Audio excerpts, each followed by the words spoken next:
दिलवाए बाबा कवनो दीना जंतर बनाई टूटल बा दिलवाए बाबा कवनो दीना जंतर बनाई खुश भी आऊ तो दोसरा के पाई खुश भी आऊ तो दोसरा के पाई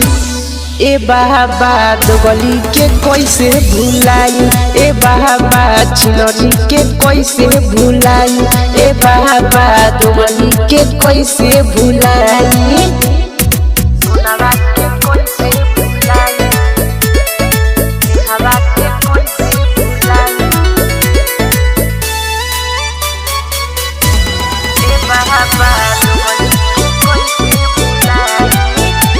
के छल गईल उ तो बदल गईल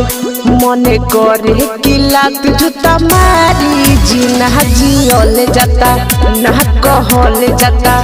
खाली मुहावा से निकलता गारी जी दोसरा के बगिया में गईल फुलाई दोसरा के बगिया में गईल फुलाई ए बाबा दोगली के कैसे भुलाई ए बाबा छिनरी के कैसे भुलाई ए बाबा दोगली के कैसे भुलाई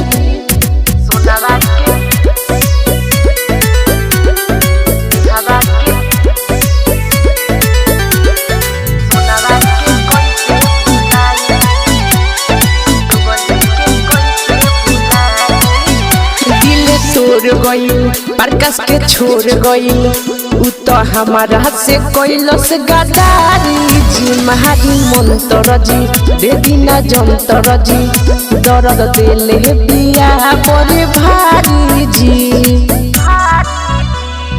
अंजय अरविंद के दिल में बसाई धीरज दीवाना के गईल बिसराई